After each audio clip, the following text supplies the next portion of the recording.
जय गुरुदेव। सब लोग बोलो जय गुरुदेव। जय गुरुदेव। जय गुरुदेव। जय गुरुदेव नाम किसका। जय गुरुदेव नाम किसका। प्रभु का पावन नाम। प्रभु का पावन नाम। जय गुरुदेव। मेरे प्यारे गुरु दातार मंगता द्वारे खड़ा।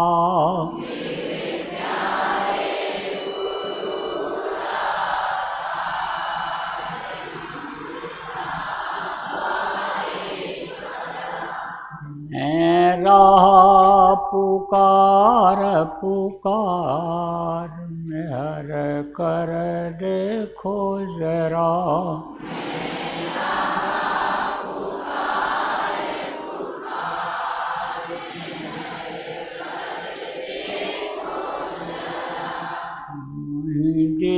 जय भक्ति दान काल दुख बहुत दिया।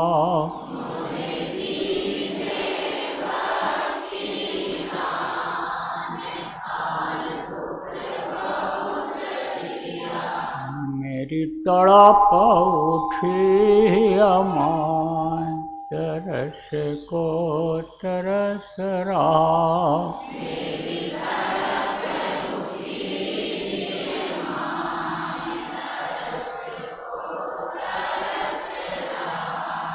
बरसाओ घटाय पार प्रेम रंग दीजे बहा।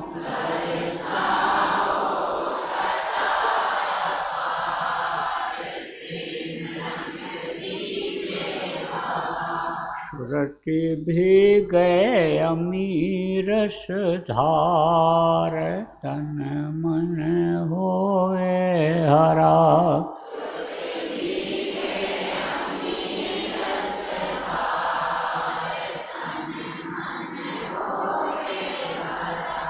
मेरा जीवन सफल हुई जाए तुम गुण गाऊं सदा।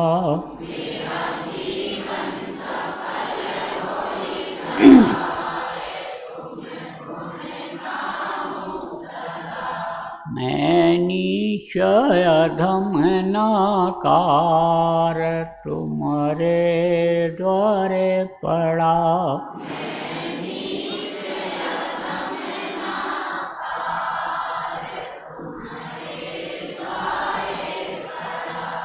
मेरी बिनती सुनो दर प्यार घट उम गाओ दया।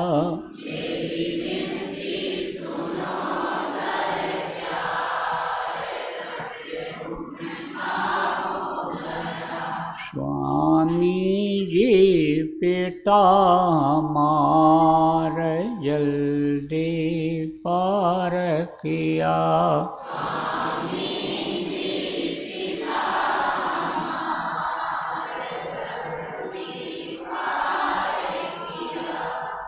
ये गुरुदेव स्वामी पिता हमार जल्दी पार करो।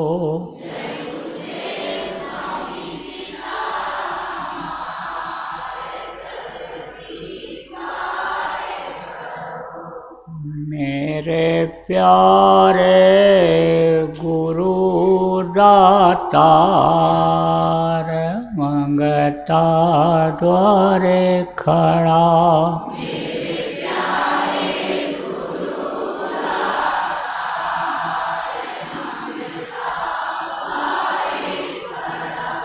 मैं रहा पुकार पुकार, मेहर कर देखो जरा।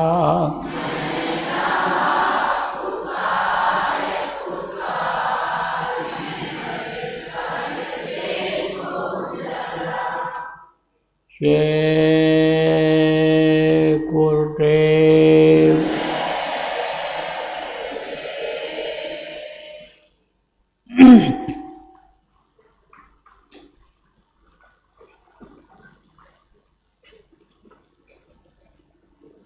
सर्वसमर्थ सर्वत्र स्मरणीय परम पूज्य गुरु जी महाराज, उपस्थित सभी सत्संगी धर्म प्रेमी बच्चे एवं बच्चियों, आज 14 जुलाई 2024 साप्ताहिक सत्संग का समय आश्रम बावल, जिला रेवाड़ी, हरियाणा।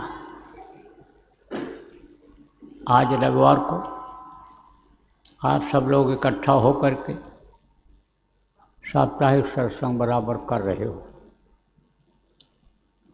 साप्ताहिक सत्संग ये कोई नया नहीं है, यह संतों का बताया हुआ एक रास्ता है। किस रास्ते पर चलोगे, सत्संगों में आओ जाओगे तो बहुत सी चीज़ों की जानकारी हो जाएगी, सुख शांति का रास्ता मिल जाएगा, मुक्ति मोक्ष का रास्ता मिल जाएगा। तो ये संतों का बनाया हुआ है। गुरु महाराज बराबर कहा करते थे कि साप्ताहिक सत्संगों में जाते रहना चाहिए। देखो प्रेम, कैंची होती है तो कैंची क्या करती है? काटने का काम करती है। कुल्हाड़ी होता है तो काटने का काम करता है। अब कैंची ने काट दिया, अब कैंची से कहो कि तुम जोड़ो, कैंची जोड़ नहीं सकती है। कुल्हाड़ी ने कोई चीज़ काट दिया तो कुल्हाड़ी जोड़ नहीं सकता है। जोड़ेगा कौन? सुई जोड़ेगा उसको। सुई सुहागा संत जन, बिछड़े रहे मिलाए। ये जो बिछड़ाव हो गया, ये जो दूरी बढ़ गई, किससे दूरी बढ़ गई?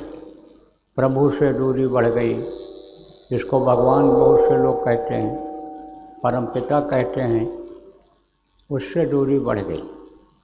हम आप एक समय ऐसा था कि उसी प्रभु में समाये हुए थे, उसी के पास थे, लेकिन अब प्रभु की याद भी नहीं आ रही, एकदम से भूल गए, दूरी बढ़ गई। अब इस दूरी को नज़दीक कौन करता है? प्रभु से कौन मिलाता है? बिछड़े को कौन मिलाता है? संत। जैसा सुहागा होता है, सुहागा दो चीज़ों को जोड़ने का काम करता है, मदद करता है उसमें। सुई बिछड़े हुए को, दो टुकड़े होते हैं, उसको जोड़ करके एक बना देती है। ऐसे ही संत होते हैं, बिछड़े हुए को मिलाने का तरीका उनको मालूम होता है और वो मिला देते हैं। देखो, कोई कहीं के हो, कहीं के हो, एक जगह के तो हो नहीं, अलग अलग जगहों के हो, अलग अलग गांव के हो, मोहल्ले के हो, लेकिन आज सब इकट्ठा हो गए। तो कौन आपको इकट्ठा किया? सत्संग की इच्छा, सत्संग की जो चाह थी, वो आपको यहाँ पर इकट्ठा कर दिया। बराबर सत्संगों में आते जाते रहना चाहिए। सत्संग जगह जगह होना चाहिए, जगह जगह करना चाहिए। क्योंकि देखो, सब लोग यहाँ नहीं, सत्संगियों के गांव में वहाँ लोग इकट्ठा हो रहे हैं, अगल बगल के लोग भी आ जाते हैं, उनके ऊपर भी संस्कार पड़ जाता है, उनके भी कर्म करते हैं, क्योंकि कर्मों का बड़ा जटिल विधान बन गया। कर्मों की सजा तो मिलती ही मिलती है, कोई उससे बच नहीं पाता है, और संस्कार बनाना जरूरी होता है। संस्कार अगर नहीं बनेगा, संस्कार अगर नहीं बना होता तो आप यहाँ आ नहीं पाते। संस्कार बनाना जरूरी होता है। इसीलिए कहा जाता है कि बच्चों को बराबर सत्संगों में लाते रहो, बड़ों को लाते रहो, तो उनके भी संस्कार बन जाएंगे। संस्कार की वजह से ही देखो आप यहाँ पर आए हो, संस्कार की वजह से ही गुरु महाराज मिले आपको। संस्कार ही अच्छे थे। कब के संस्कार? इस जन्म के संस्कार और कुछ पूर्व जन्म के संस्कार। इस जन्म का कैसा संस्कार? जैसे आपको धार्मिक घर में जन्म मिल गया, कोई भी भगवान का नाम लेने वाले घर में जन्म हो गया, किसी का पूजा पाठ करने वाले घर में जन्म हो जाता है, किसी को भगवान पर विश्वास होता है, भगवान का नाम लेता है, बच्चों को दिलाता है, बच्चों को याद कराता है भगवान का नाम, ऐसे में जन्म हो गया। ऐसे में नहीं भी जन्म हुआ तो आपको संस्कारी लोग मिल गए और आपको उन्होंने बताया, समझाया, प्रभु के बारे में बताया, मनुष्य शरीर के बारे में बताया, जय गुरुदेव नाम के बारे में बताया, वक्त गुरु के बारे में बताया, तो आप लोग सत्संगों में आने लगे, समझने लगे, और सत्संग को जो समझ गए, नाम को पकड़ लिया, उनका काम भी होने लग गया। कौन सा काम? भौतिक काम में तरक्की, आध्यात्मिक काम में तरक्की होने लग गई। जो बिगड़ा काम था बनने लग गया, वो काम होने लग गया। संस्कार बड़ी चीज़ होती है। एक दृष्टांत आपको सुनाऊंगा, उससे आपको बहुत सी चीज़ों की जानकारी हो जाएगी।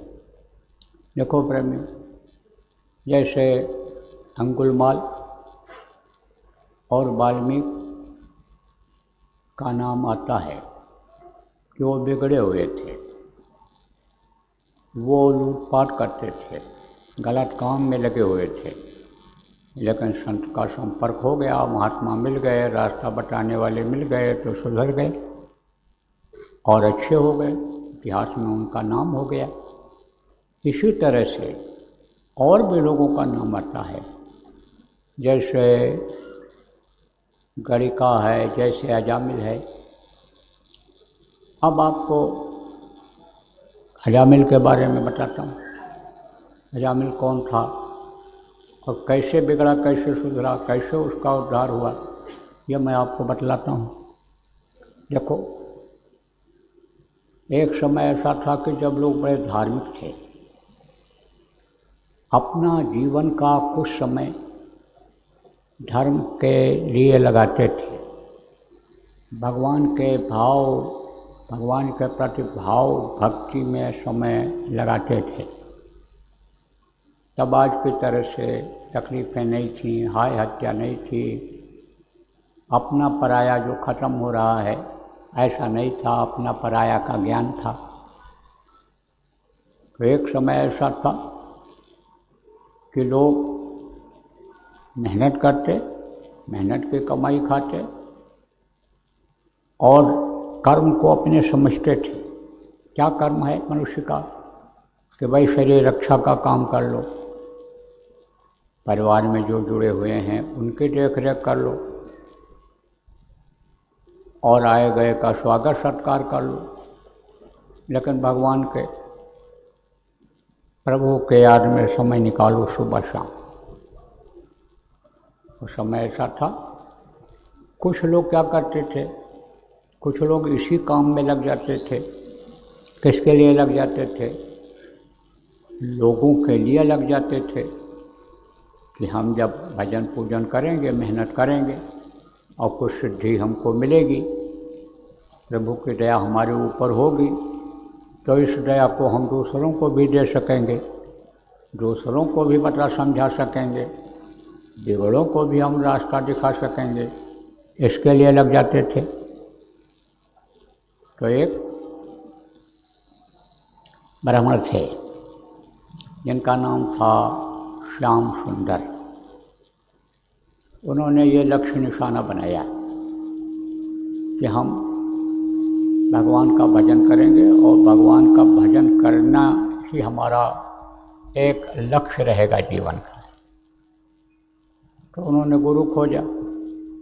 तो गुरु जिसको जैसा मिल जाता है उसी हिसाब से वो करने लगता है। गुरु जो बताते हैं उसी हिसाब से वो करने लग जाता है। तो उस समय पर ध्यान लगाना, भगवान का नाम लेना, उनके गुरु ने उनको बताया। देखो प्रेम, ध्यान या लगाना आपको जो बताया जाता है यह कोई नई चीज़ नहीं है। आवाज़ नहीं आ रही? अरे आवाज़ नहीं। देखो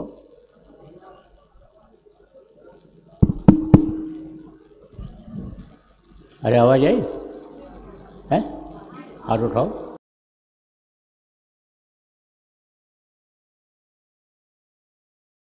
जय गुरुदेव। तो ये जो आपको ध्यान लगाने के लिए बताया जाता है यह कोई नई चीज़ नहीं है। यह मनुष्य की प्रवृत्ति में है। देखो कहीं भी कोई काम आदमी करता है तो वहाँ उसको ध्यान लगाना पड़ता है।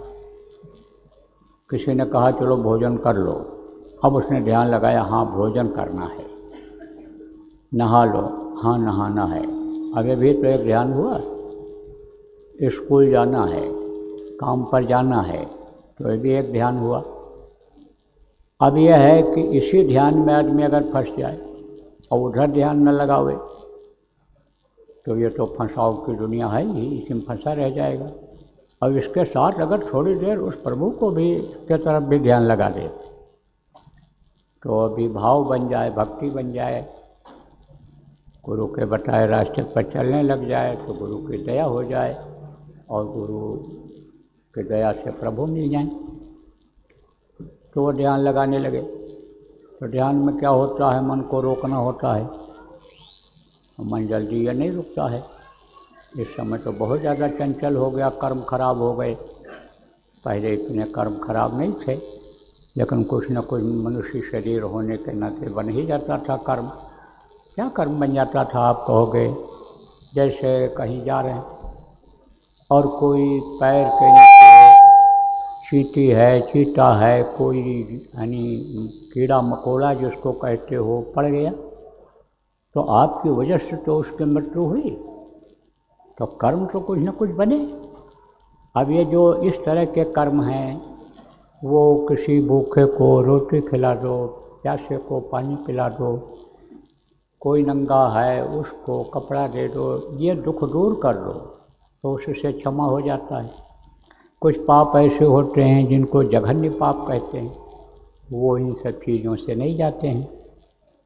तो कर्म आड़े हाथ जब आ जाता है तब दिक्कत होती है।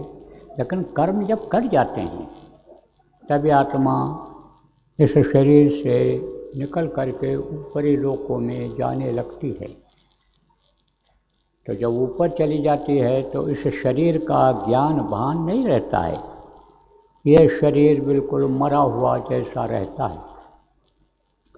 तो महात्मा तो थे, यानी आप समझो जिनका श्याम सुंदर नाम था, वो ध्यान लगाए थे। अब जैसे कोई अभी ध्यान लगा ले तो जब निकल जाता है तब दिन रात और समय का कुछ पता नहीं चलता है। तो दिन में ध्यान लगाए और फिर रात हो गई, और रात हो गई तो रात में भी उनका ध्यान नहीं टूटा। और वहीं पर यानी आप ये समझो एक मेला लगा हुआ था। तो मेला में हर कोई जाता है, उसमें धार्मिक लोग ज़्यादातर जाते थे। धार्मिक मेला था। तो एक रामबाई करके ब्राह्मणी थी, वो भी गई हुई थी, धार्मिक थी, विश्वास रखती थी प्रभु पर, जीवों पर दया करती थी, हिंसा हत्या नहीं करती थी। भाव उनके अच्छे थे, एक दूसरे की मदद करने की, परोपकार करने की भावना थी। तो इनको देखा खाली लंगोटी ये लगाए हुए। अब लंगोटी में सारे यानी समझो खाली गुप्तांग बंद रहता है, सारे अंग खुले रहते हैं, नंगे ऐसे अपना लेटे हुए थे। उसने सोचा कहाँ इतनी ठंडी पड़ रही है और ये कहीं ठिठुर जाएं, ख़त्म हो जाएं, क्या करना चाहिए। तो उस ब्राह्मणी के मन में आया, रामबाई जिनका नाम था, उनके दिमाग में आया कि इनको गर्मी कैसे दी जाए। एक ही कंबल है और कंबल यानी समझो मोटा है, लेकिन हमारे पास है तो हम क्या ओढ़ेंगे, क्या करें। तो वो उन्हीं के ऊपर ऐसे लेट गई कि हमारे शरीर की गर्मी उनको मिलेगी, और ऊपर से कंबल ओढ़ दिया। और रात भर ऐसे ही वो भी अपने ध्यान में रही, अभी अपने ध्यान में रही। उसका ध्यान कुछ हल्का था, इनका गहरा था। तो इनको जब यानी समझो कि होश आया, इनका ध्यान भंग हुआ, जो आत्मा ऊपर से नीचे उतरी, तब उठने की कोशिश किए। उठने की कोशिश किए तो वो हिली जब, तो वो उठकर खड़ी हो गई। कंबल हटाया तो देखा तो और वहाँ पर जो लोग थे, तो पहले तो लोग यही सोच रहे थे कि भाई कोई लेटा हुआ है, कंबल ओढ़े हुए एक आदमी लेटा हुआ है, कोई मोटा तगड़ा हट्टा कट्टा। लेकिन बाद में जब लोगों ने देखा तो देखने लग गए लोग, आश्चर्य करने लग गए कि भाई ये हाथी का दांत, दिखावे का अलग और खावे का अलग। ये देखो, ये लंगोटी लगाए हुए और ऋषि हैं, महात्मा हैं, और इनके ऊपर औरत लेटी हुई है, उठी देखो। तो उन्होंने भी देखा उसको, और लोगों को देखा। तो उसको डांटा, कहा रंडी कहीं। रंडी किसको कहते हैं? वेश्या को। है तूने हमको अपवित्र कर दिया क्या, तो अगले जन्म में रंडी हो। श्राप दे दिया। अब वो मुंह देखने लगी। उसने कहा भाई आप अगर सोचे समझे श्राप दे दिए, मैं रंडी तो नहीं हूँ। मैं तो आपको अपना भाई समझ करके, कि जैसे एक बहन अपने भाई की रक्षा करती है हर परिस्थिति में, ऐसा मैं आपको समझ करके गर्मी देने के लिए लेट गई आपके ऊपर, कंबल ओढ़ा दिया आपको, और आपने मुझे श्राप दे दिया। तो जाओ, मैं तुमको भी श्राप देती हूँ, तुम बड़ुआ बनोगे अगले जन्म। बड़ुआ किसको कहते हैं? जो रंडी के यहाँ रहते हैं। वो ग्राहक खोजते हैं, हुक्का भरते हैं, लोगों को बैठाते हैं, स्वागत सत्कार करते हैं, कमाई करवाते हैं। तो वो बता दिया कि तुम वो हो जाओ। अब जो भी इनके कर्म थे जिससे वो श्राप कर सकता था, वो तो श्राप देने के बाद हो गया सब खत्म। और वो श्राप ले करके ये जो यानी समझो भोगना था इनको, उसके अनुसार इनका दोनों का पुनर्जन्म हो गया, पैदा हो गए दोनों। लेकिन संस्कारी लोगों के यहाँ ही जन्म लिए। वो ब्राह्मणी बनी, ब्राह्मण के यहाँ कन्या बनी, और ये ब्राह्मण के यहाँ पुत्र बने। संस्कार तो इनके अच्छे थे, संस्कार उसी तरह का पड़ा शुरू में, उसी तरह से जब तक ये पड़े नहीं हुए। लेकिन श्राप लगा हुआ था। जब श्राप लगा हुआ था तो कहा गया ना, शराब, कबाब और शबाब, ये तीनों क्या हैं? ये तीनों सौतेले भाई बहन समझ लो, या जोड़वा समझ लो, जुड़वा समझ लो, एक ही माँ बाप के। ये एक अगर अवगुण आया, एक बुराई अगर आई, तो तीनों बुराइयाँ आ जाती हैं। ये क्या है? भ्रष्टाचार और अपराध की जननी है जो इस समय पर बहुत फैल रहा है। कैसे फैल रहा है? जैसे अमर बेल फैल जाता है। अमर बेल किसको कहते हैं? अमर बेल को कोई लगाता नहीं है, उसका कोई पेड़ नहीं होता है, उसका कोई बीज और फल भी नहीं होता है। वो जो सेवई जैसी पीली पीली जो बेल होती है, उसी को ऐसे एक दूसरे के ऊपर डाल देते हैं उठा करके, और नहीं भी डालते हैं, अगल बगल में जो पेड़ हैं वो बढ़ते बढ़ते वो उस पर चली जाती है, तो वो अपने आप वो बढ़ती चली जाती है। ऐसे ही अमर बेल की तरह से ये बुराइयां बढ़ रही हैं। अगर ये ख़त्म नहीं हुई तो विनाश संभावी, विनाश होना ही होना है। इसीलिए बार बार याद दिलाता हूँ, कहता रहता हूँ, समझाता रहता हूँ। तो शराब पीने लग गया ये, और आप फिर समझो उसके बाद फिर मांस खाने लग गया। अब जब मांस खाया तो बुद्धि और खराब हुई, तो आप समझो कि व्यभिचार की भावना जग गई। तो अब सबसे सुंदर अच्छा ब्राह्मणी का उसका क्या हुआ? लड़की वो जो थी रामबाई, जिसका नाम रखा था, पिछले जन्म में था, वो मेनका नाम की वैश्या बन गई संग के दोष से। संग का बड़ा असर होता है। संग किसको कहते हैं? साथ का असर। संगत ही गुड़ होत है, संगत ही गुड़ जाए, बाँस फांस और मिश्री एक भाव दिखाए। पिछले सत्संगों में आपको बताया गया कि स्वाति की बूंद, अगर स्वाति नक्षत्र के बरसात की बूंद अगर केला में पड़ जाए तो कपूर बन जाता है, और अगर आप समझो सीप में पड़ जाए, समुद्र में जो सीप होती है, तो मोती बन जाता है, और सांप के मुंह में पड़ जाए तो जहर बन जाता है। बूंद एक गुण तीन, साथ का ऐसा असर होता है। तो लड़की को भी, उसको भी साथ का असर हो गया। अब वो वैश्यावृत्ति करने लग गई, और सुंदर थी। अब ये उसके यहाँ जाने लग गए, और इनका नाम समझो कि अजामिल रखा था माता पिता ने, तो ये अजामिल भी वहाँ जाने लग गए। अब उससे बहुत प्रेम हो गया, और प्रेम हो गया तो ये उसी के यहाँ रहने लग गए। तो जो बड़ुआगिरी जिसको बताया गया वो सब करने लग गए। श्राप का असर हुआ।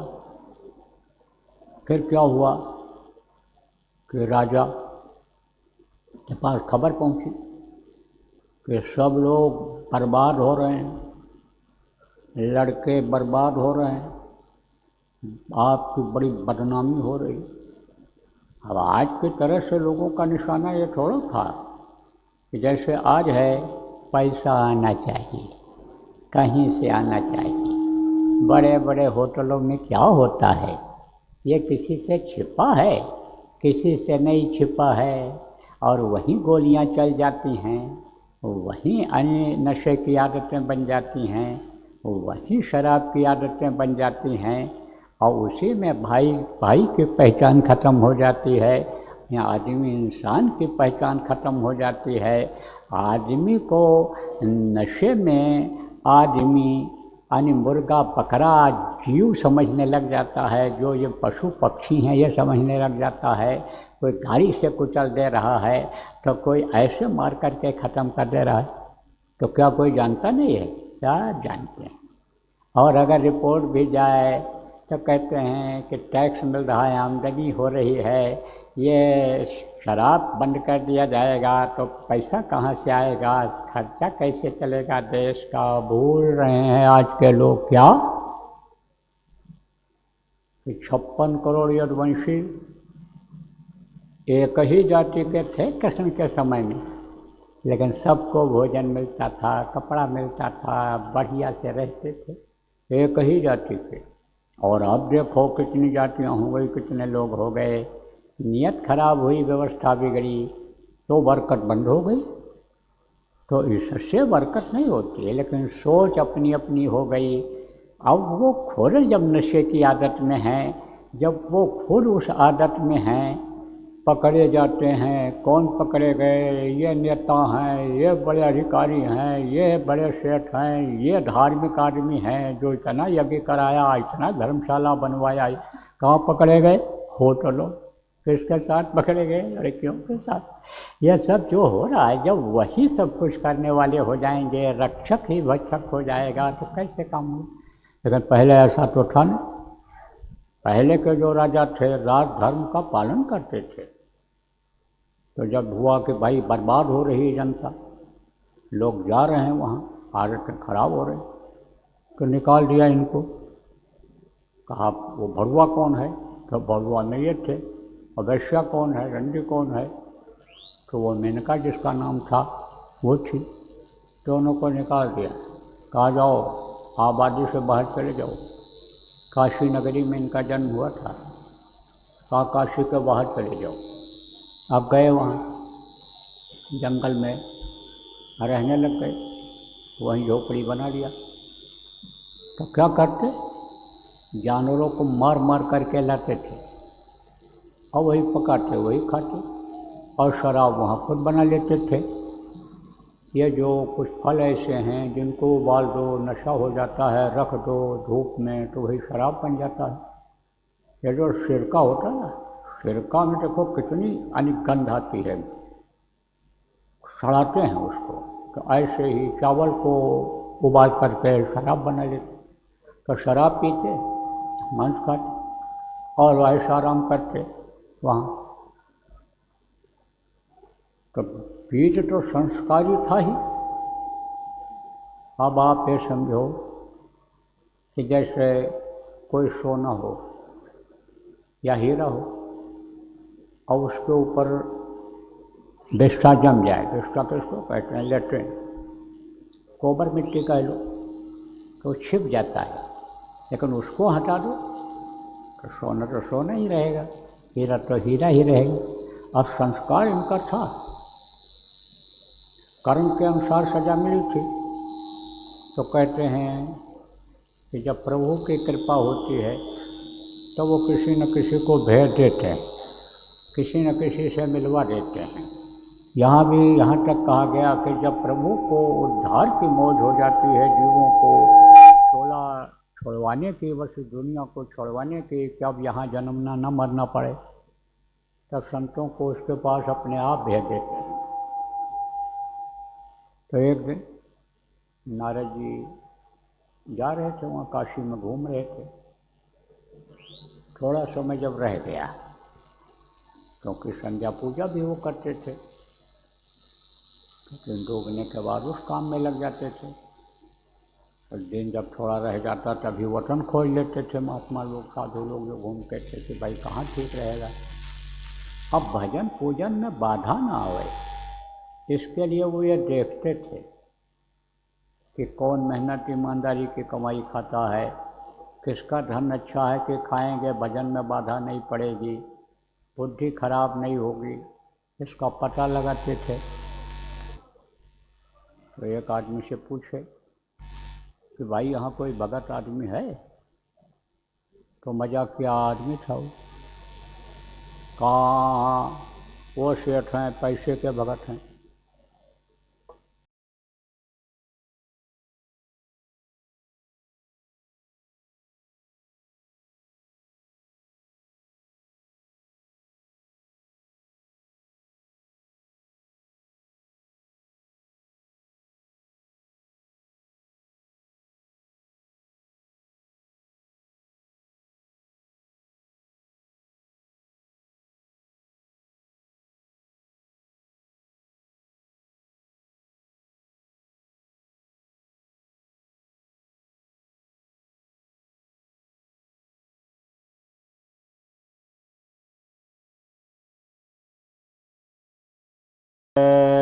गुरुदेव,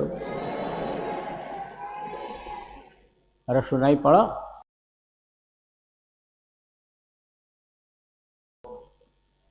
नारद जी ने पूछा तो कहा कि देखो वो रुपया पैसा के भगत हैं, वो पद प्रतिष्ठा के भगत हैं, यहाँ भक्तों की कमी है। ये तो काशी नगरी है, तो कहा अरे भाई ऐसा भगत बताओ जो यानी अलग रहता हो, एकांत में रहता हो, जहाँ हमारा पूजा पाठ भी बन सके। तो उसने मजाक किया तौर में बता दिया, किसका घर? अजामिल का। कहा चले जाओ 1.5 किलोमीटर पैदल जाना पड़ेगा इसी रास्ते पर, और वहाँ जंगल में वो रहता है, वहाँ कुटिया दिखाई पड़ेगी, वहीं चले जाओ। अब ये जब वहाँ पहुँचे और देखा औरत ने, जो वैश्यागिरी करती थी, उसने देखा, मैंने कहा जिसका नाम था, अरे तो खुश हो गई। कौन जाता था उसके यहाँ? अब तो घर घर नाच देखने लग गए। लड़की को नचा करके बाप नाच देख रहा है, भाई देख रहा है, लड़की नाच रही है, औरत नाच रही। पहले यह था कोठा जहाँ नाच गाना होता था, उधर कोई जाता नहीं था। उस गली से अगर कोई दिखाई पड़ जाए जाता हुआ तो लोग कहते थे इनका लगता है चाल चलन खराब हो गया, या समाज में रहने लायक नहीं रह गए, इनका हुक्का चलम बंद कर दो, इनको जाति समाज से निकाल दो। कोई बंधन रह गया? कुछ नहीं। भाई के नाम पर, भतीजे के नाम पर, जात के नाम पर तो लोग कुर्बानी दिला देते हैं, मरवा देते, कटवा देते हैं, लेकिन ये कोई सिखाता है कि भाई देशभक्ति कैसे आएगी, मानव भक्ति कैसे आएगी, परिवार भक्ति कैसे आएगी, भगवान की भक्ति कैसे आएगी? कोई सिखाता है? सिखाना चाहिए। तो वो आई तो देखा, कहा भाई आज तक तो हमारे यहाँ जब से हम लोग इधर आए कोई आदमी आया ही नहीं, और आज तो मैं देख रही हूँ कि ऋषि रूप में, सन्यासी के रूप में, भगवान के रूप में हमारे दरवाजे पर आए। अरे खुश हो गई। कहा गया ना, आवत ही हर्षे नहीं, नैनन नहीं सने, और स्वामी तहाँ न जाइए कंचन वर्षे में। आते ही अगर कोई खुश न हो जाए तो वहाँ नहीं जाना चाहिए। आवत ही हर्षे नहीं, नैनन नहीं सने। स्नेह जो होता है, प्रेम जो होता है, आँखों से ही पता चल जाता है। कहा गया ना कि यानी जिसके घट में वो प्रकट हो जाता है, प्रेम छिपाए न छिपे, जागट प्रगट होए। जिसके घर में वो प्रकट हो जाता है, मुख से कुछ बोलत नहीं, और नैन देत हैं रोए। जब उस प्रभु की याद आती है, जिसने एक बार उसकी झलक अंदर में देख लिया, दर्शन कर लिया, बोलता कुछ नहीं है, कहता क्या बोलूं, ये कोई सुनने वाला है? ये सब तो इस चीज़ को सुनना नहीं चाहते हैं, ये तो बहरे हैं, तो बहरों को क्या पढ़ करके सुनाऊं? ये तो हमको कहेंगे ये पागल हैं, इसलिए कुछ कहता नहीं, कुछ बोलता नहीं, लेकिन आँखों से आंसू निकलता रहता है। तो नैनन नहीं सने, नैन से ही पता चल जाता है, आँखों से ही पता चल जाता है कितना भाव है, कितना प्रेम है, कितनी भक्ति है। तो नारद देख हर्षाए, नारद भी को खुशी हुई कि बहुत अच्छे घर में, प्रेमी के घर में पहुंच गए। क्या किया उसने? चटाई थी, चटाई ले गई और पेड़ के नीचे बिछा दिया, और उसी पर मृगछाला बिछा दिया। मृगछाला पर बहुत से लोग कहते हैं कि बैठ करके पूजा करना चाहिए। नहीं करना चाहिए। मार करके जो लाते हैं जानवरों को, उसकी जो खाल होती है वो हिंसक खाल होती है, उसमें उसकी भी भागीदारी होती है जो बैठ करके पूजा पाठ करता है। लेकिन वो जो ऋषि मुनि थे जंगल में, उनको कुछ बिछाने का मिलता नहीं था, तो मृगा की जो छाल और वो जो रोए होते हैं, कोमल होते हैं, मुलायम होते हैं, तो उन्होंने वही चुन लिया। अब इतना तपस्या उस पर बैठ करके रोज किए कि जैसे वो जो गलती बन गई थी थोड़ी सी, यानी जो कोई मार करके लाया था, दे दिया था, या मान लो खरीद लिया था, तो वो क्षमा हो जाता था। तो वही ला के बिछा दिया। आप तो ये समझ गए कि जब मृगछाला घर में है तब तो ये पूजा पाठ सब लोग करते ही होंगे, परिवार के लोग। ये तो धार्मिक घर है, सही जगह पहुंच गए। बैठे ही थे जब तक, तब तक लठ में, लकड़ी में चीतर और खरगोश और ये मुर्गा यानी समझो वो लटका करके ऐसे बांध करके और उसका आदमी पहुंचा, अजामिल पहुंचे और बोले ले, देख करके खुश हुए वो भी, महात्मा तो हैं, और कहा ले क्या रसोई बना, भोजन तैयार कर ले आया हूँ। और जब इनके पास गए बोले महाराज अभी आपका पैर छूने लायक मैं नहीं हूँ, मुझे स्नान करके आने दो, फिर आपका पैर छूँगा, आपका आशीर्वाद लूँगा।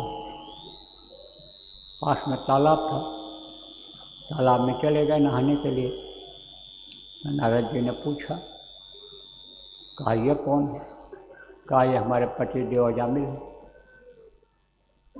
तो उन्होंने कहा भाई मुझको लोगों ने धोखा दिया है, मैं गलत जगह पर आ गया, सोचने लगे। तब तक वो जल्दी जल्दी गया, फटाफट डुबकी लगाया और फिर कपड़ा फेंका, बदल के आ गया, महात्मा का दर्शन करना है, जल्दी चलो। आया और फिर चरण छुआ इनका, बैठ गया। महाराज बड़ी दया किया, बड़ी कृपा किया। अरे बोले भाई दया किया, कृपा किया, क्या किया, मैं तो फंस गया, हमको लोगों ने धोखा दिया, गलत रास्ते पर भेज दिया, मैं तो गलत जगह आ गया, मुझे जाना है यहाँ से। बोला महाराज ऐसे कैसे जाओगे, आप प्रेम को ठुकरा नहीं सकते हो। आगे मंदिर तोड़े मस्जिद तोड़े कोई नहीं मुझाका है, मगर किसी का दिल मत तोड़ो, यह तो घर खास खुदा का है। तो दिल तोड़ करके मत जाओ।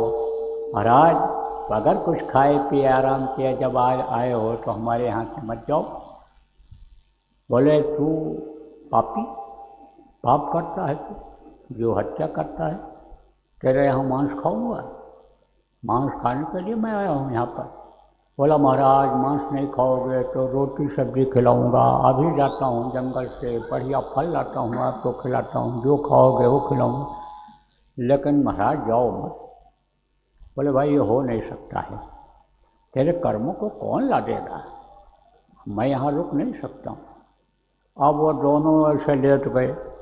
बोले जाओ अगर तो मेरे ऊपर से जाओ, मेरी जान लेकर के जाओ, ऐसे आप नहीं जा सकते हो। अब बड़े चक्कर में पड़ गए।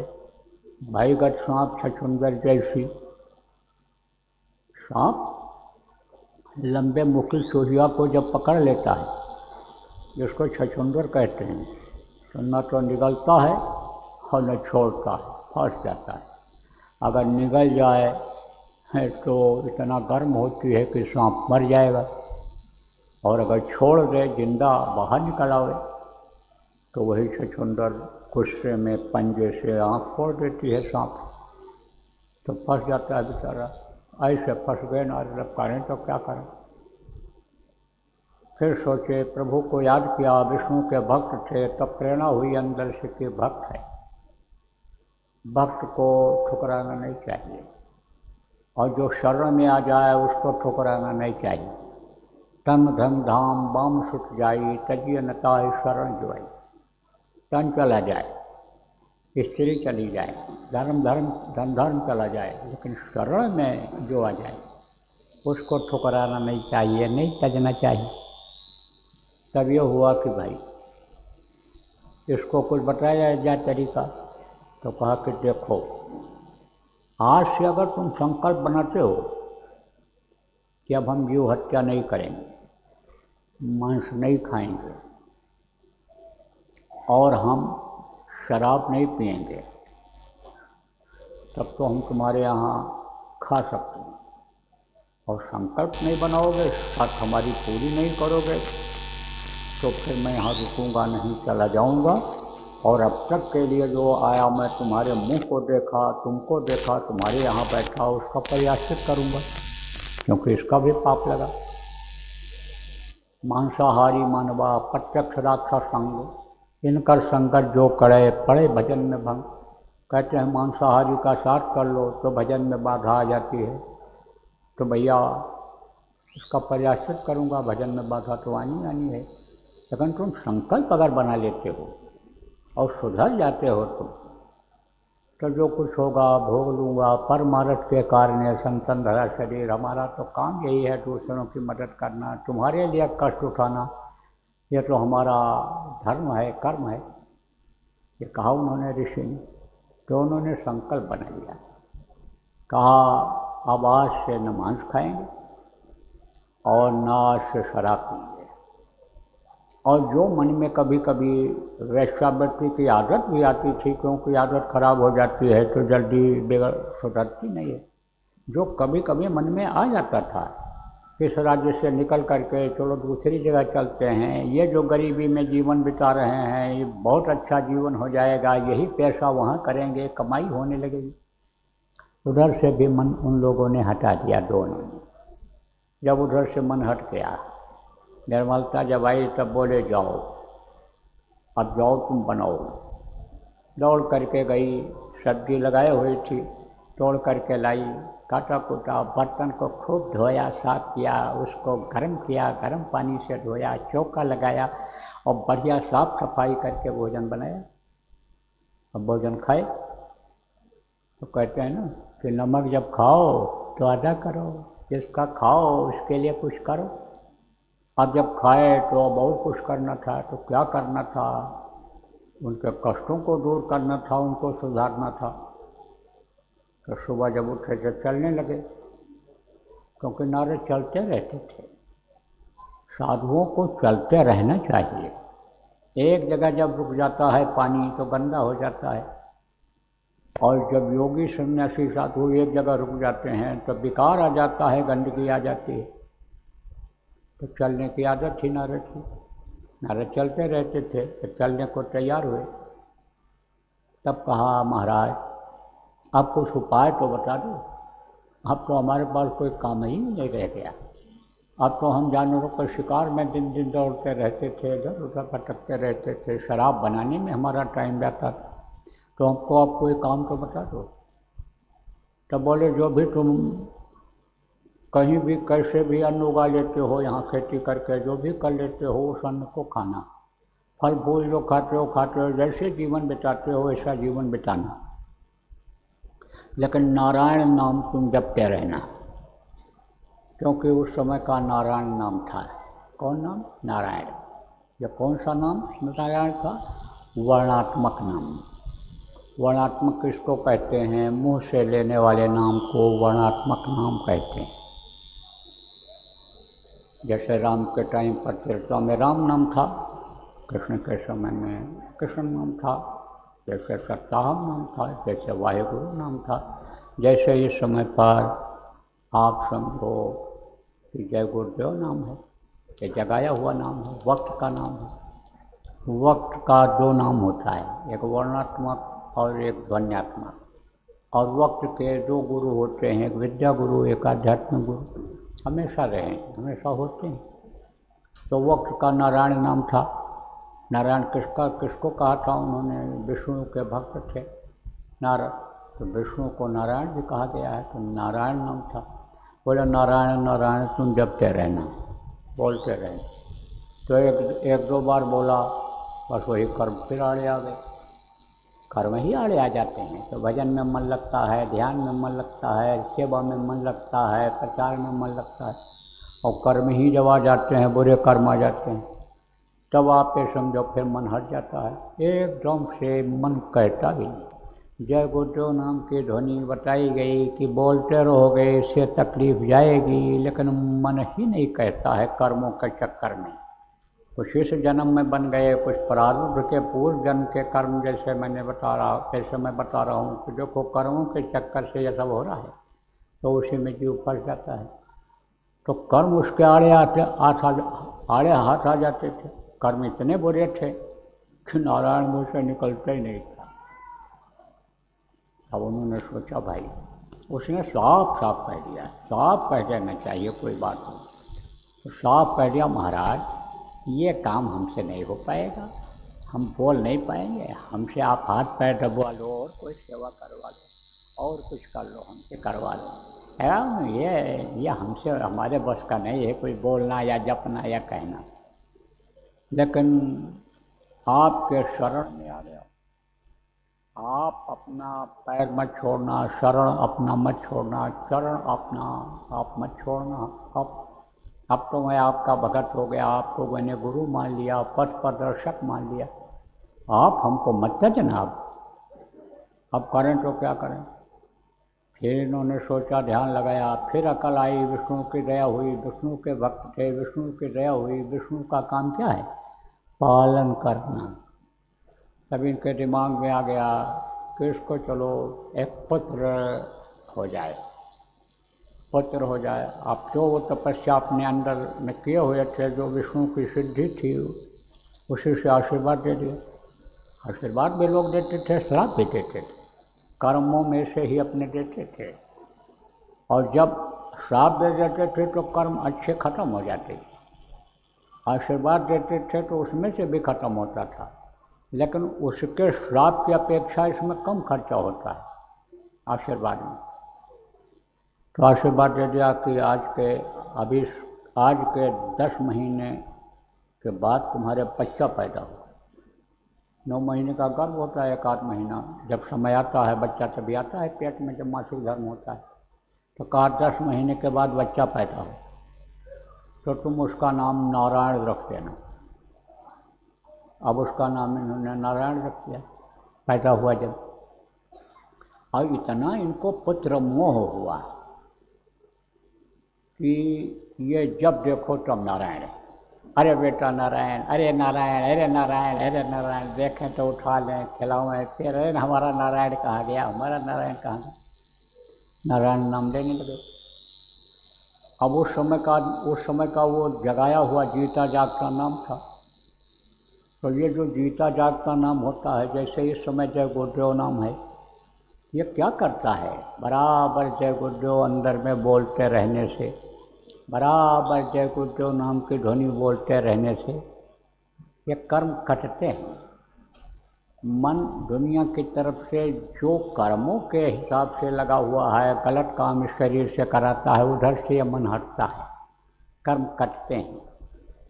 ऐसे ही नारायण नारायण जब बोलने लगा, बराबर नारायण सैकड़ों बार जब नारायण बोलने लग गया दिन भर में, रात में, तब उसके कर्म धीरे धीरे कटने लग गए।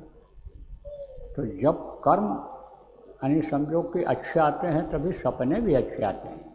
बुरे कर्म वालों को बुरे ही सपने ज़्यादातर आते हैं। तो इसको एक दिन इसने सपना देखा, तो सपने में देखा तो बड़ी सुख सुविधा देख रहा। देखो दोनों धर्म के कर्म थे। जैसे ये सूरज निकला रहता है तो रोशनी देता है, और जब बादल ले जाते हैं तो छिप जाता है, और बादल जैसे हटा तैसे फिर सूरज बाहर निकल आता है, रोशनी देता है। ऐसे ही कर्म आते हैं, कभी विचार अच्छे कभी खराब। तो देखा कि अरे समझो मैं बहुत धनी मानी परिवार में हूँ, और समझो कि खूब खा पी रहा हूँ, मौज मस्ती ले रहा हूँ, आनंद ले रहा हूँ। फिर सपना आता है, सपने में ही देखता है कि मैं बुढ़ा हो गया, और बुढ़ा हो गया तो मेरी मौत हो गई। जब मौत हो गई तो यमराज के दूत आए हैं उसको खाली कराने के लिए, और मार मार करके ले जा रहे हैं, हमको खींच करके ले जा रहे हैं। अब वो सपने में भी वही नारायण नाम बोलता रहा। जब वो देखा खाने पीने तब याद रहा वो नाम, लेकिन वहाँ नाम भूल गया। जब यमराज के दूत भयंकर आए और उनको देखा, खून पानी हो गया, होश साफता जिसको कहते हैं, होश गुम हो जाता है जब अचानक कोई चीज़ आ जाती है। आदमी को कुछ याद रहता है, नहीं याद रहता। तो कहा कोटि कोटि मन जतन कराई, अवंत नाम मुखावत नहीं, आखिरी वक्त पर नाम आया नहीं, नारायण नाम आया नहीं। तो जब नहीं आया होता तो भी कुछ बचत होती, क्योंकि विष्णु भगवान के अधीन ये सब हैं, यमराज और ये जितने हैं, तो उनका नाम लेते तो असर आता। अब आप ये समझो कि पकड़ करके ले गए यमराज के दूत उनको। किधर से ले गए? नरकों की तरफ से ले गए। नरकों की जब यात्रा में ये गया, देखा उसने सपने में कि नरकों की तरफ से जब मैं जा रहा हूँ तो बड़ी मार पड़ रही है, खूब चिल्ला रहे हैं जीव, कोई सुनने वाला नहीं, पड़ा हुआ है असहाय। गिद्ध और कौवा नोच रहे हैं, ये देखो उसमें यानी शहद के कुएं में, ये इसके कुएं में पड़ा हुआ है, लेकिन उसी शहद के खाने के चक्कर में हम ही समझो तमाम उसके ऊपर यानी लगे हुए हैं जानवर, जो चींटियाँ हैं या इस तरह के हैं, और वो खा रहे हैं उसको, जो ऊपर का मांस खाने वाले।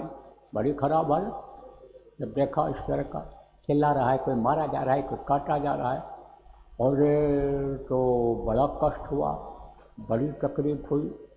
अब जब वो वहाँ पहुँचा, कहाँ पहुँचा, यानी सपने में देखता है अजामिल, कहाँ पहुँचे, यमराज के सामने।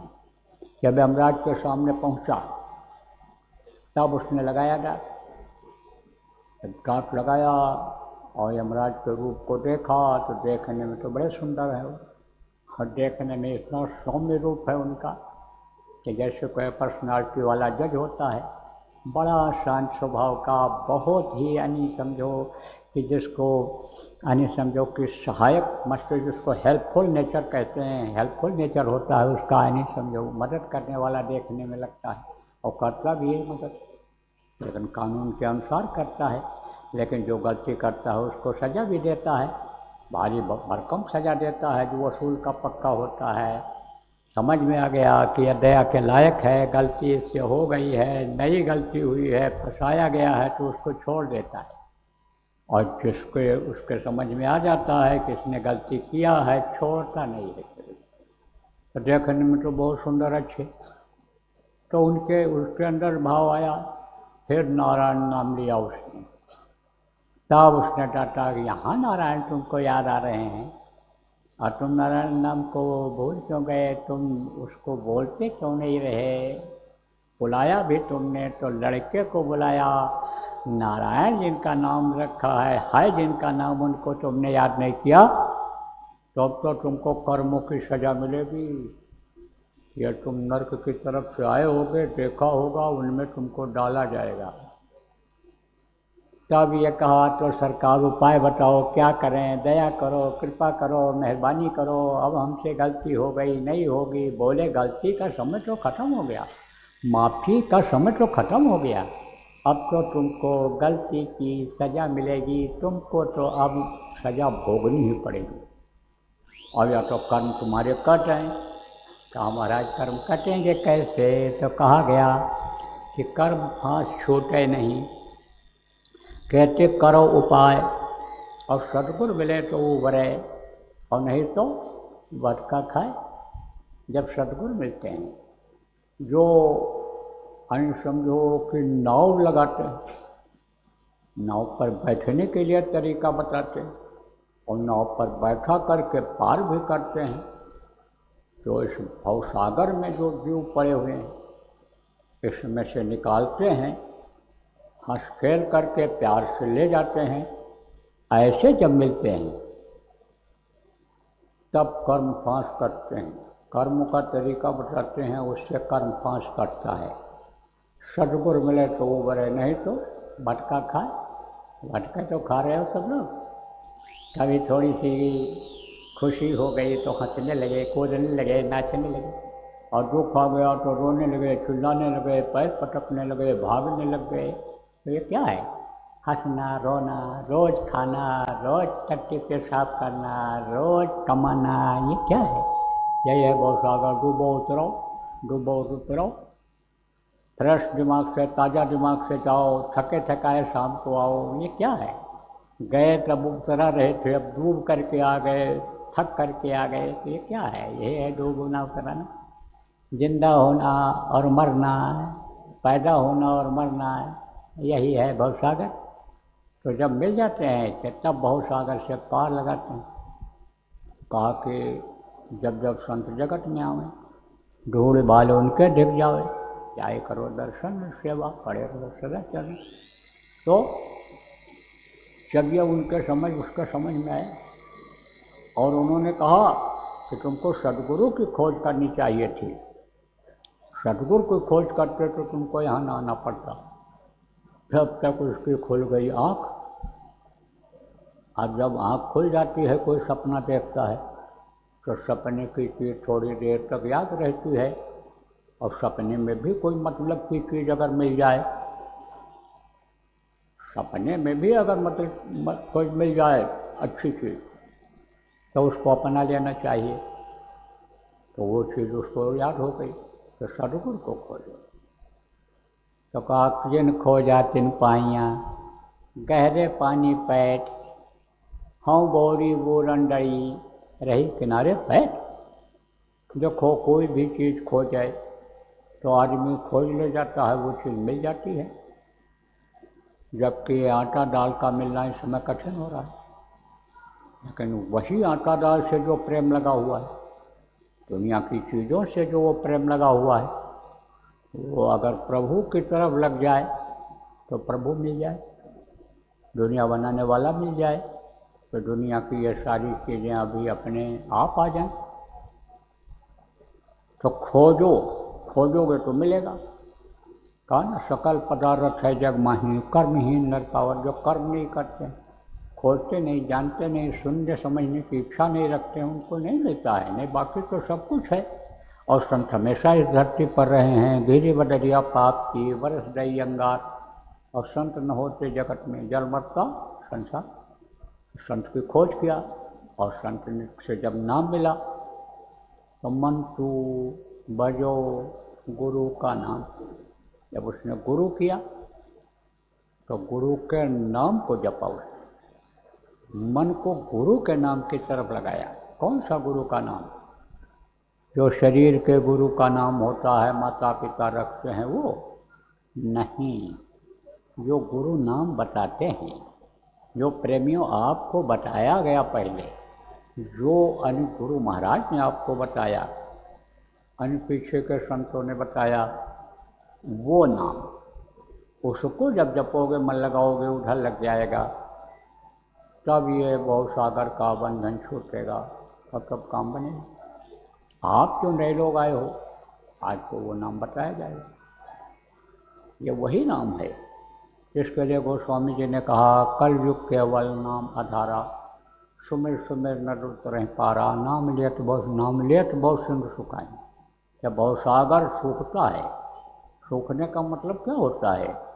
जैसे सूखी जगह में आप कहीं जाओ तो आसानी से चले जाओगे, और अगर पानी भरा हुआ है तो रफ्तार तेज नहीं हो पाएगी, गाड़ी दौड़ाते चले जाओगे सूखे सड़क पर। लेकिन पानी भर गया तो गाड़ी तेज चल पाएगी? नहीं चल पाएगी। इसी तरह से रहना इसी में रहेगा, क्योंकि यहाँ का विधान है कि उम्र पूरी करने के बाद ही शरीर ये छूटता है, और छोड़ना भी चाहिए तभी। तो ये जब उम्र जब तक रहेगी तब तक यहीं रहना है, और यहीं रह करके भी आप कर सकते हो। मरने के बाद कोई कहे हम भजन कर लेंगे, नाम की कमाई कर लेंगे और नामी को पालेंगे, प्रभु को पालेंगे, तो यह है असंभव। मनुष्य शरीर छोड़ने के बाद किसी भी शरीर में आप चले जाओ, देवता के शरीर में चले जाओ, आप अन्य शरीरों में चले जाओ, लेकिन आप वहाँ कुछ नहीं कर सकते हो। कर सकते हो तो इसी शरीर में कर सकते हो। तो उम्र पूरी होने के बाद कुछ नहीं हो सकता, होगा तो इसी समय पर होगा।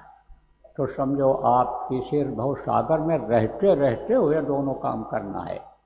खेती गृहस्थी नौकरी व्यापार का जो भी काम करते हो कर लो, बाल बच्चे आश्रित हैं उनके देख रेख कर लो, लेकिन 24 घंटे उसी में मत लगे रहो। सुबह शाम 1 घंटा गुरु के बताए नाम को जपो, गुरु जैसा बताते हैं वैसा करो, तो बहुत सागर से पार हो जाओगे। तो आज जो नामदान लेने के लिए आए हो, आपको दे दिया जाएगा। पिछले इतवार को नहीं हुआ था, पता चला कुछ लोग आए थे, बेचारे लौट गए, तो आज दे दिया जाएगा। अरे आज आए हो कोई नए लोग? नए लोग हो, आज पहली बार आए हो नामदान लेने के लिए? हाथ उठाओ अगर आए हो। हाँ, चलो नीचे करो, दे देता हूँ नामदान। थोड़े ही लोग हो लेकिन दे देता हूँ। देखो, जैसा मैंने अभी आपको बताया, एक मुँह से लेने वाला नाम और एक ध्वन्यात्मक नाम है। ध्वन्यात्मक नाम किसको कहते हैं? जिसमें आवाज़ होती है, जिसको सुना जाता है, कहा नहीं जाता, बोला नहीं जाता है मुँह से, वो सुना जाता है। इसको निर्मायक नाम कहते हैं। निर्मायक किसको कहते हैं? जो माया के लोक में नहीं आते हैं। माया किसको कहते हैं? रुपया पैसा और औरतों को माया कहा गया है। देखो इस समय इतना पसारा है माया का कि अच्छे अच्छे लोग समझो माया के चक्कर में आ जाते हैं, इन्हीं दोनों के चक्कर में आ जाते हैं। और दुनियादार तो ये चरखे की तरह से दौड़ ही रहे हैं। ये तो जैसे मक्खी भन बनाती रहती है, ऐसे ये तो भन बना रहे हैं कि कहीं भी मिल जाए, मक्खी जैसे खोजती रहती है, इन्हीं दोनों चीज़ों के लिए दौड़ते रहते हैं। तो ये माया का लोक कहलाता है, ये माया का लोक कहा गया है। तो इस माया के लोक में जन्म नहीं लेते, माँ के पेट में पल करके बाहर नहीं निकलते हैं, जिनका ये 5 नाम आज आपको बताऊंगा। ये धनी इधर पैदा नहीं होते हैं, जन्म से मरते नहीं।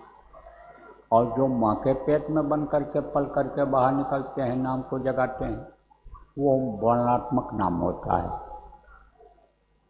तो वर्णात्मक नाम ये है जय गुरुदेव नाम।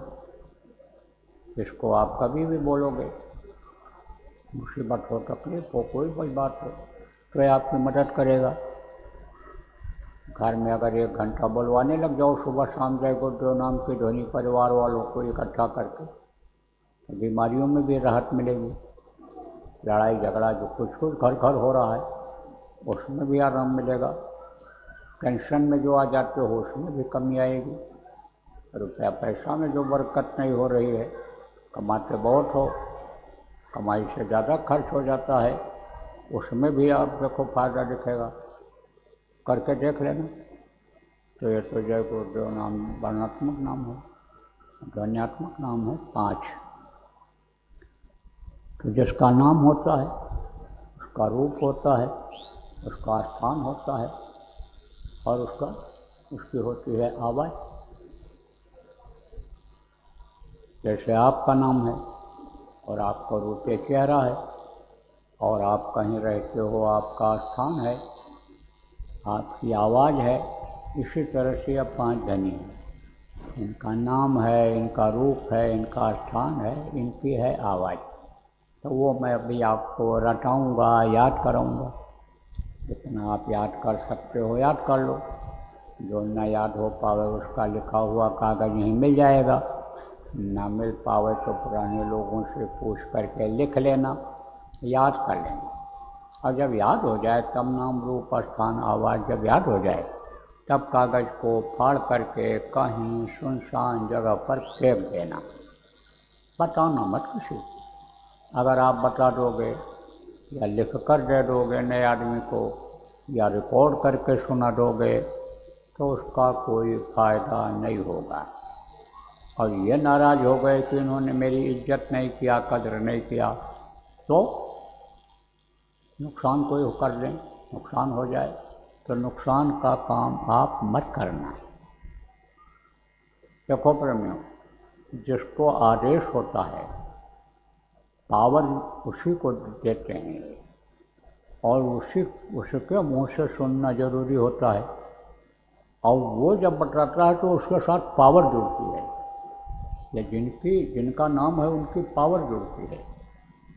ये इस धरती से कई गुना ज़्यादा पावरफुल जिसको कहते हैं, ज़्यादा ताकत वाले, वो ये ऊपर निवास करते हैं, इनके लोक हैं।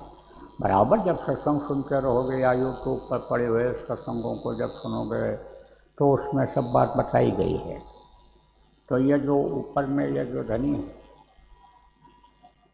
इनका नाम अगर आप बताओगे तो ये नाखुश हो जाएंगे, नाराज़ हो जाएंगे। आप मत बताना, क्योंकि आप बता दोगे तो उसके साथ पावर नहीं जाएगा उनके पास, जिसको बताओगे। अब आपको और समझा दें, जैसे गांव के सरपंच होते हैं, तो सरपंच के पास आप जाओ तो उनके यहाँ उनके समझो कि 1-2 आदमी रहते हैं, कोई नौकर है, चपरासी है, या और जो उनको दफ्तर है उनका, या आप समझ लो कोई अधिकारी है तो उसका दफ्तर होता है, कर्मचारी होते हैं। अब अधिकारी के कर्मचारी से कहो कि साहब को थप्पड़ मारो, मारेगा? नहीं मारेगा। अधिकारी ने कहा लगाओ थप्पड़, तो वो गिनेगा, कर्मचारी गिनेगा कि एक मार रहे हैं कि 2 4 6 जड़ रहे हैं। टेप चढ़ाकर गड़ देगा कि हमारे साहब को थप्पड़ मारने के लिए कह रहे हैं। तो आप ये समझो कि आप मत बताना। अब आप समझो 3 चीज़। अच्छा, एक चीज़ और समझो, अभी आपको ध्यान लगाना बताऊंगा, भजन करना बताऊंगा। ध्यान भजन जब आप करोगे, आप फिर समझो तो आपको कुछ दिखाई पड़ेगा या सुनाई पड़ेगा अंदर में। ध्यान कहते हैं आँख से देखने को, और भजन कहते हैं कान से सुनने को। तो अंदर में कुछ सुनाई पड़ेगा। अभी तो सुनाई पड़ता है, बाहर का कान कमज़ोर हो जाता है तो कम सुनाई पड़ता है, बुढ़ापे में ज़्यादातर होता है। नसें कमज़ोर हो गई तो जवान को भी कम सुनाई पड़ता है। तो बाहर की आवाज़ तो सुनाई पड़ती है, लेकिन अंदर में 24 घंटे जो आवाज़ हो रही वो बिना बजाए निस्दिन बाजे घंटा शंख नगाड़ी, जो निस्दिन बजता रहता हर पल।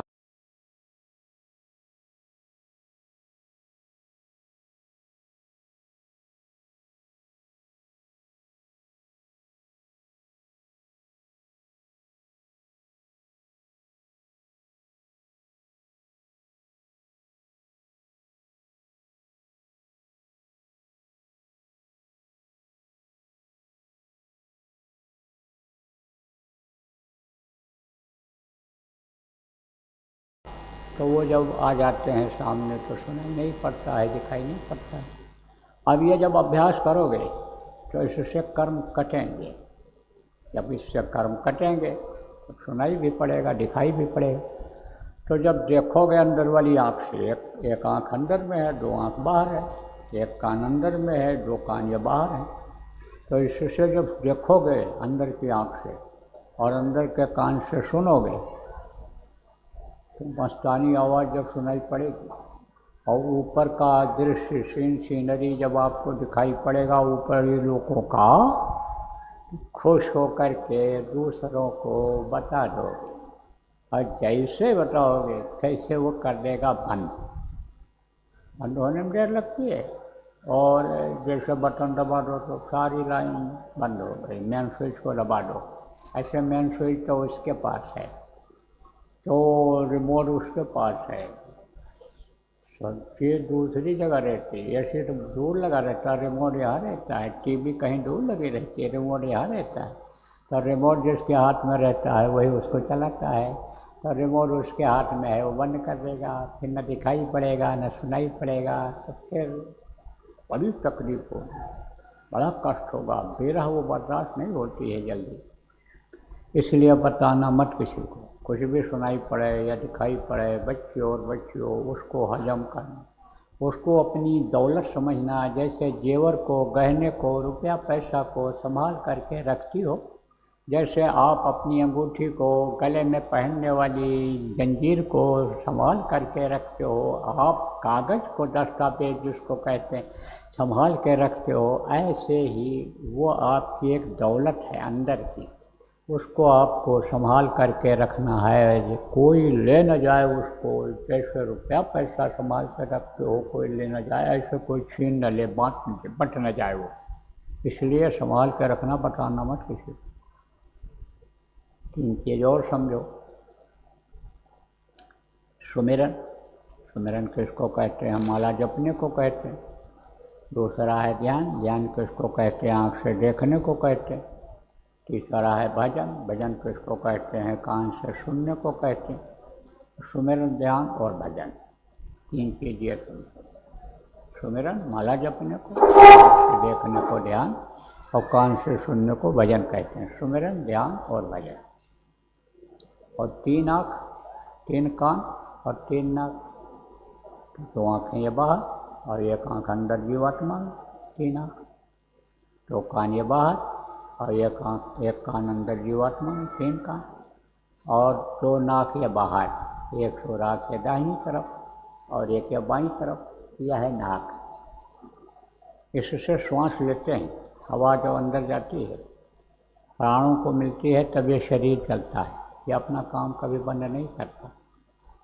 कहते हैं ना, नाक कट गई, नाक कट गई, इज्जत खत्म हो गई, कुछ नहीं रह गया इनके पास। ऐसा नाक अगर बंद हो जाए तो राम नाम सत्य हो जाएगी, कुछ नहीं रह जाएगा। सारा बल, सारा धन, सारा हाथ पैर की पहलवानी, यह सब रखी रह जाएगी।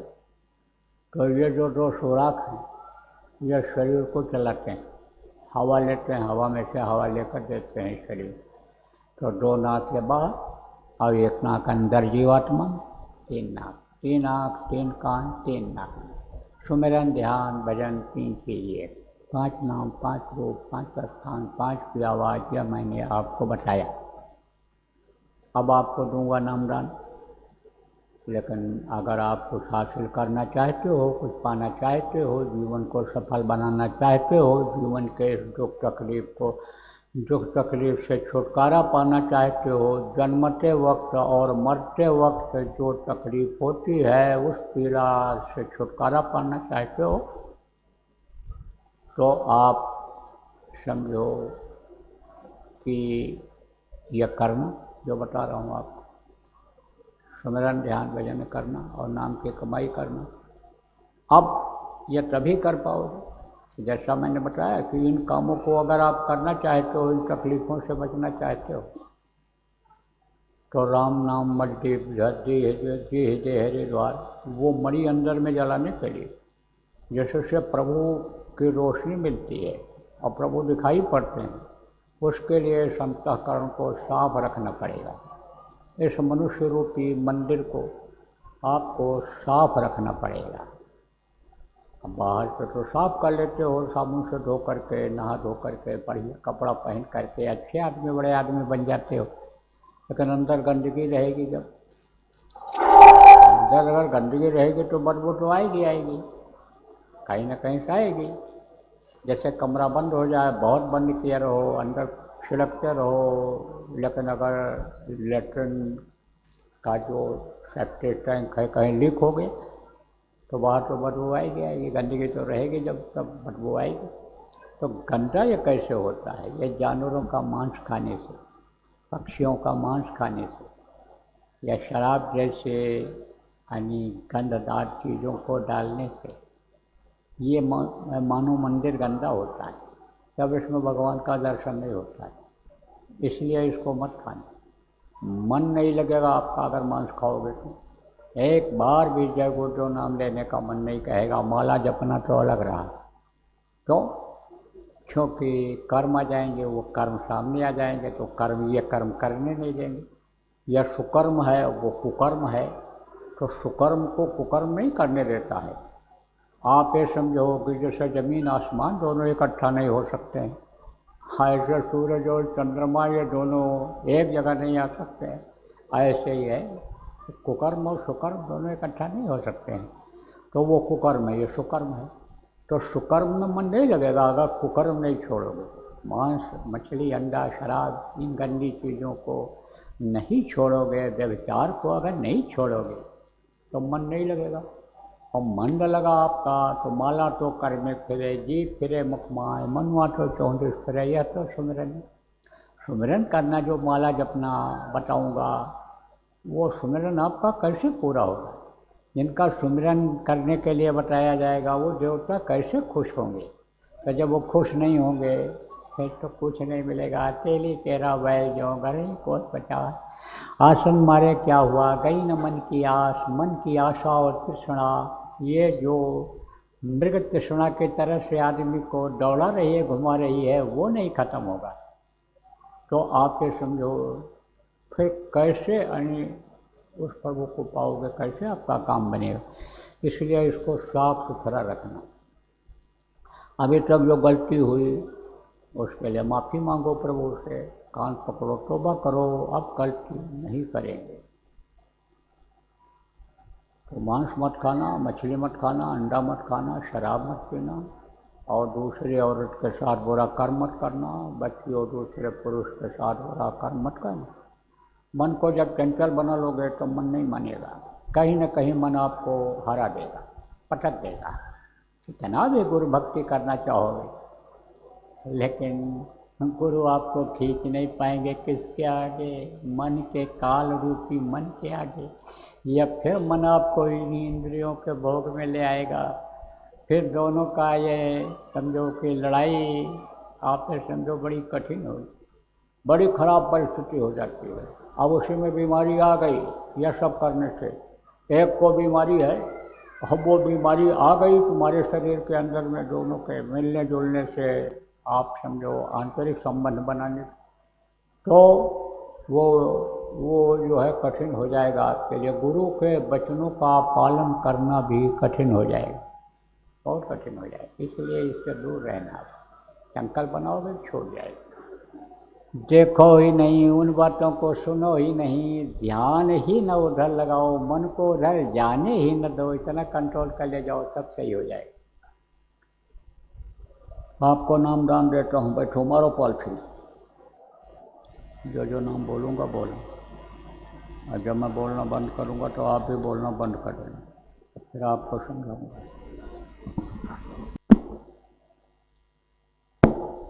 आँख और कान खोल दो, आँख और कान खोल दीजिए। इसको कहते हैं भजन। इसी तरह से भजन बराबर सब लोग करते रहेंगे, जब जिसको मौका मिले कर दिया करना। वैसे सुबह का बहुत अच्छा रहता है, सुबह जल्दी उठ गए, हाथ मुँह धो लिया, और फिर उसके बाद ऊपर कपड़ा डाल के कान बंद करके आवाज़ को पकड़ने की कोशिश किया। सुबह बहुत बढ़िया साफ सुनाई पड़ता है, मस्तानी आवाज़ मिलती है, करके देखो। तब इस कार्यक्रम का होगा समापन। आपके यहाँ यह साप्ताहिक सत्संग जो होता है, प्रेम लोग करते हो, बराबर करते रहो, और आप लोग बराबर यहाँ हाजिरी देते रहो। और देखो, मैं तो आ ही जाता हूँ। अब उज्जैन के बाद सबसे ज़्यादा तो इसी आश्रम पर आने लग गया। क्यों? क्योंकि गुरु महाराज का यह चिन्ह बन रहा है, मंदिर बन रहा है, तो आ जाता हूँ। तो यहाँ कुछ सोच समझ लेता हूँ, कुछ इनको बता भी देता हूँ, इसीलिए देखो यहाँ रुक गया। लेकिन अब गुरु पूर्णिमा का बड़ा कार्यक्रम होने जा रहा है। कहाँ पर? जयपुर में 19, 20 और 21 3 तारीख को। आप लोग भी तैयारी कर रहे हो आने का, तैयारी कर लो, गुरु की दया दुआ की बरसात लेने के लिए, बारिश में दया के, बारिश में भीगने के लिए। और हम भी अब प्रस्थान करेंगे, 1-2 दिन में निकल जाएंगे। और मंदिर का काम जैसे थोड़ा ज़्यादा ज़रूरी वाला शक हुआ, तैसे वहाँ पहुँच जाएंगे। अभी से बुला रहे हैं लोग, कह रहे आप आओगे तब तेज़ी आएगी, तेज़ी आएगी। हमने कहा हमको क्या तेज़ी लानी, करना आपको। बोले जब आप थोड़ा डांट फटकार लगाते हो, हल्ला करते हो, तब करते हैं। अरे तो हमने कहा भाई ये कोई अच्छी भक्ति थोड़ो है, एक रस की भक्ति अच्छी होती है, बराबर लगे रहना चाहिए, थोड़ा समय निकालना चाहिए सब लोगों को परमात्मा के काम। तो जाना तो है ही, अब तो जाना ही पड़ेगा उधर, तो हम भी प्रस्थान करेंगे। बराबर ध्यान भजन का सुबह शाम का जो चल रहा है, आश्रमवासी जो लोग आप रहते हो, सेवा करते हो, आप लोग यहाँ गुरु पूर्णिमा का मना लेना। गुरु के दया दुआ सब जगह मौजूद है, या मत सोचो आप। लेकिन ऐसे जगहों पर ज़्यादा मिलती है कि जहाँ कार्यक्रम आयोजित होता है, और दूसरी जगह कहाँ मिलती है? गुरु के आदेश के पालन में जब लगे रहते हैं, सेवा में लगे रहते हैं, भजन ध्यान में लगे रहते हैं, तो वहाँ मिलती है। अब सोचो घर बैठे दोनों चीज़ मिल जाए, कैसे होगा? नहीं कि दुनिया का भी सुख मिल जाए, बच्चों का सुख मिल जाए, इंद्रियों का सुख मिल जाए, और वो गुरु की दया का सुख मिल जाए, ये तो बड़ा मुश्किल लग रहा है हमको। अब ये तो आप जानो, आपका काम जाने। बोलो जय गुरुदेव, जय गुरुदेव।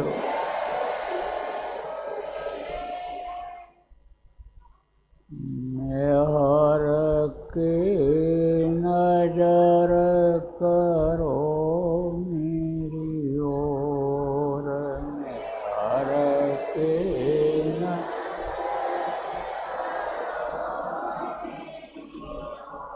दया की नजर करो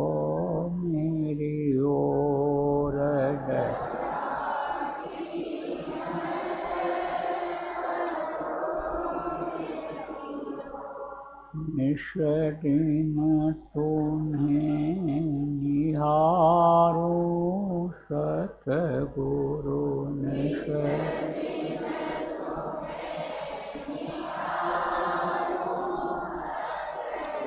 जैसे चंद्र चकोर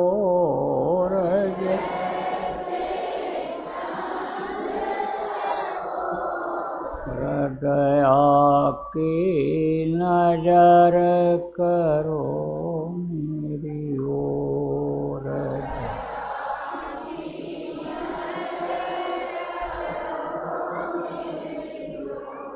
जानू न कौन भूल हुई तन से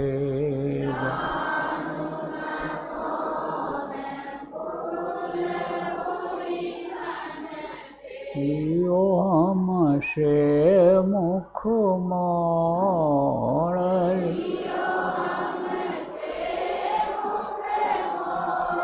हृदया की नजर करो मेरी ओर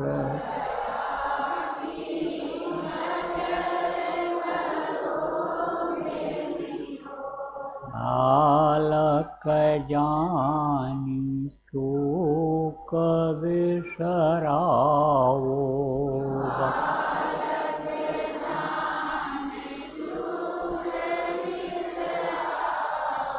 आया शरण अब मैं तोर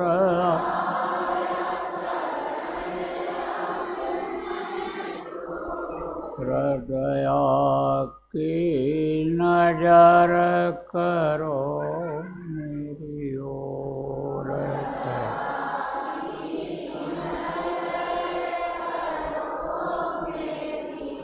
सदा दयालु स्वभाव तुम्हारा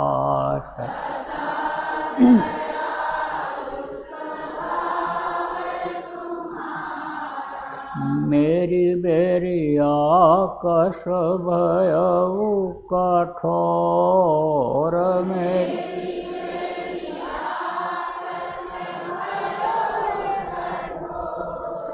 दया की नजर करो मेरी ओर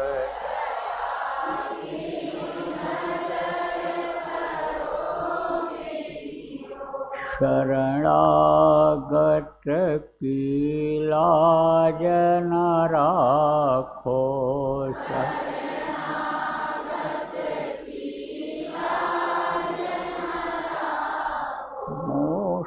पतित अब जाएं कहीं और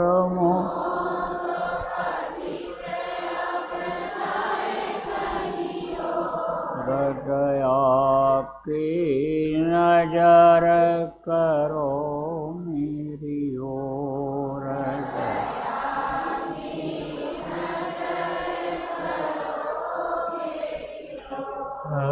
के बार उबार ले जो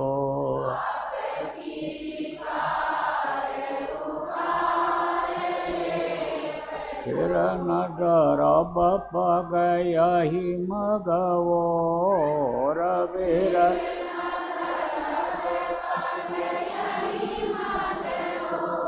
हृदया की नजर करो मेरी ओर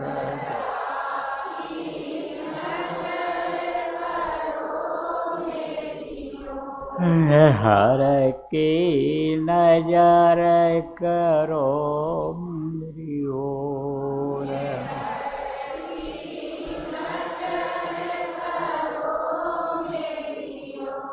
जय गुरुदेव जय गुरुदेव जय गुरुदेव जय जय गुरुदेव